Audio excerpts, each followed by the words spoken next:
How's it going, boys, girls, and squirrels, and welcome to the Season 1 finale of She-Ra. Where last we left, Entrapta just hacked the planet. I don't really know what that means, but I know it can't be good. Nobody's ever been like, man, you know what this planet needs? Malware. That'll fix it. That'll do it right up. When is some young, spunky virtuoso finally gonna take charge and hack our planet? And if someone has said that, I hope they were subsequently beaten to death by a group of their peers. What does hacking the planet even mean? What, are you gonna turn the world's primary currency into V-Bucks? You're gonna turn the oceans into prime energy drink? I don't really know what hackers are into these days. Those are the most hip, hacker-friendly references I could come up with. I think I'm pretty out of touch with the cyber terrorism scene. Anyway, things are ramping up, is what I'm trying to get at here. The show has inadvertently gotten me to root for Catra more than I root for Adora. At this point in time, the last few episodes have just really endeared me to Catra. So if I'm being honest, I'd kind of prefer this episode end with Catra being in a better place than she is currently. And I really don't care where Adora's team ends up. I still love Adora, Glimmer, and Bow, but at the time of this recording, they are not my protagonists. This proves my hypothesis correct. With the Black Garnet functioning at 200% power, the precarious equilibrium that governs all of Etherea's natural functions has been thrown into complete chaos. No doubt as a result of the other elemental runestones. Hey! Love how Entrapta's hyped about single-handedly ruining the planet. Entrapta holds no allegiances. She doesn't care if she's working towards good or evil. She just wants to see something new happen. We've sapped power from the other princesses' runestones, upsetting the balance and making the weather go screwy.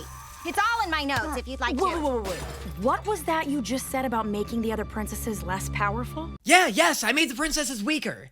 Less powerful, dumber, more vulnerable to assassination. Whatever, who cares? Hey, you want to see me make a lightning tornado? What's going on?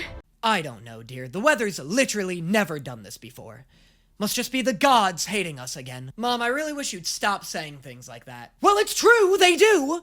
That's why there's lightning tornadoes, and that's why you're orange. You said I was orange because I ate a lot of carrots growing up. No, it's because I pissed off a witch. God, we're so fucked. Other princesses have their own kingdoms to protect. No one's coming, Bo. Someone's come! Is it the princesses? That was a hilarious order of events, but there's no way it's the princesses. Oh. Spinnerella and Natasha! Thanks for coming, guys. Oh, it's not princesses, it's queens. These are the nicest looking women I've ever seen in my life. The pink one looks like she invented apple pie. You still don't know what we do you? Do you mean other than brighten my day with your appearance, you radiant goddesses? I really like their designs. They just look like they got it all figured out, you know?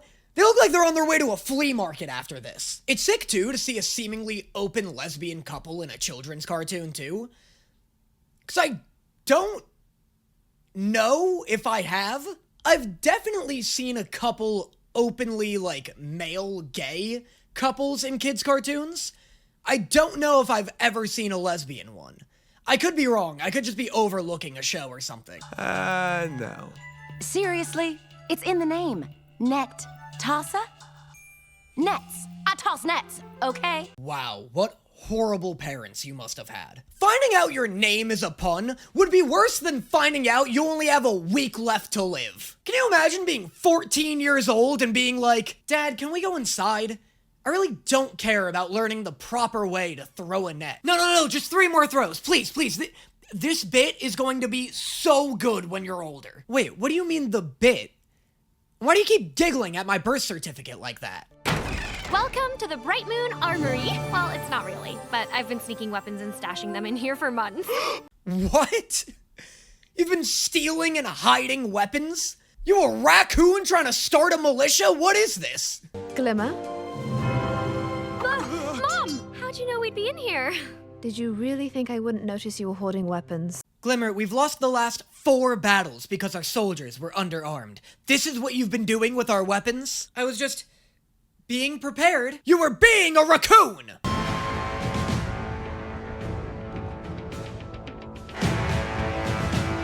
Yo, they suited up! That's so sick. I never thought they'd get an armor upgrade. Bo's definitely gotta lose the crop top though, right? Your whole stomach is exposed, Bo. That's where literally all of your organs are. I wonder if this is like an intentional subversion of how female armor is typically represented in media. Like how a lot of women in fantasy games just wear steel bikinis. Because that's essentially what this is. Defend the castle. Fuck, that was cool. I love somebody cutting a laser in half. That's like shit Trunks would do in Dragon Ball Z. It would be funny if she did that though, and she was just like, oh my god, I can't believe that worked. I thought that was gonna kill me. It's weird that this is where Catra is invading though. Because maybe I misunderstood her plan.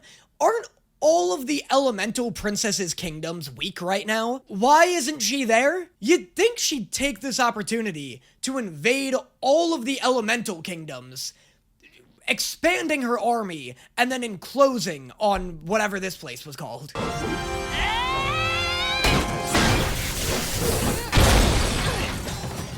Does her father's staff, like, do anything? I thought it'd shoot fire or something. Is this just a spear? You know, I'm actually glad you did make it out of there alive. Because now, I can take you out myself. I love that Catra is falling farther and farther away from her redemption arc. That's such a twist on what I thought was going to happen this season. I really thought she was going to join the rebellion by the end of the season. Like, I thought that was going to be the big turn. It's so sick that this whole season was set up just to make her less redeemable. I mean, she's still redeemable. She hasn't really, like, caused any heinous atrocities. But she's just falling farther and farther out of Adora's possible reach. It's just so much cooler to me seeing a good character turn evil than the opposite. It's just so much more interesting, and I feel like it happens so much rarer in media.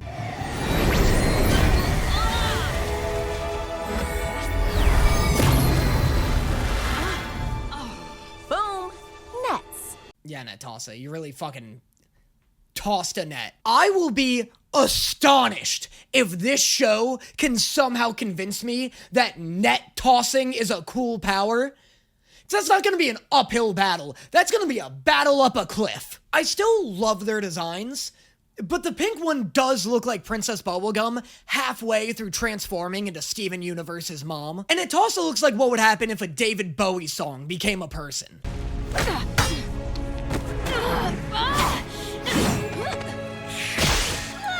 On the other. Oh, let's go! She drew blood! Oh my god, she shattered her entire skeleton! Dude, that back scratch was kinda crazy. I fucking felt that. I've mentioned this before in my Gravity Falls and maybe Avatar series.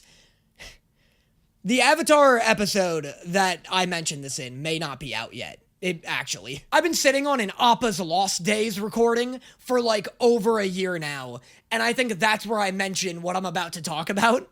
Anytime I saw blood get drawn in a kid's cartoon growing up, I'd be like, holy shit, I didn't know this got an R rating. I'd literally run into my dad's room and be like, Dad, I just want to let you know, today I was watching Kids Next Door, and one of the characters scraped their knee, and they did draw blood, but don't worry, I turned it off, and I will not be watching that program again. That's how fucking paranoid I was of consequences as a child. I was like, God'll know, and God's gonna tell my dad I watched this. You've lost, Catra. You sure about that?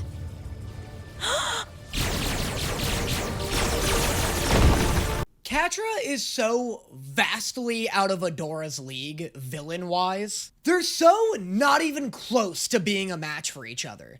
It feels like Catra's getting exponentially more competent, and Adora's just getting left in her dust. Oh, pretty.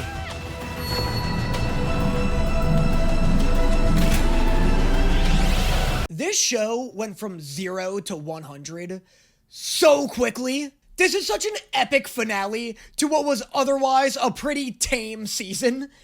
Like, if you asked me 2 episodes ago how I thought the season would end, a full-on invasion war arc wouldn't even be in my top 5 guesses. Everyone's covered in blood, Bright Moon's being sieged, the planet's been hacked.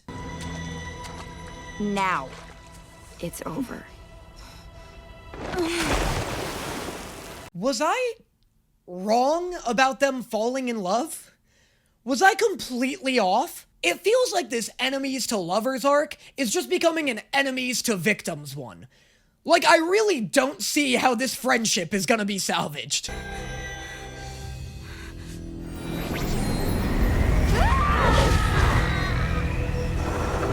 Fedora? Okay, but like, the wind powers are way better than the net ones, right?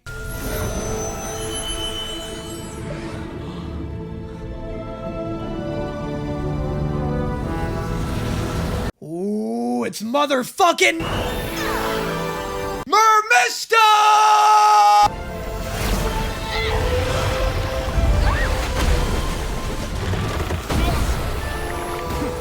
Wow, weakened powers my ass. That was literally the strongest she's ever been. Get up!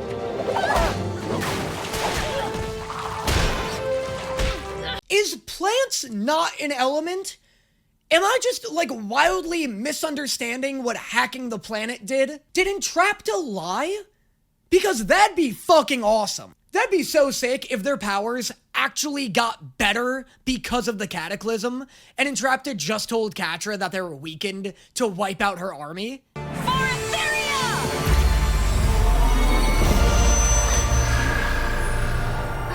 Love Adora just doing shit. Love Adora just spontaneously figuring out how to heal the Cataclysm. Just out of nowhere, just like that. Whatever. That's fine. That's just classic Avatar state shit. I just assume it, you know, comes through her She-Ra genes or something like that.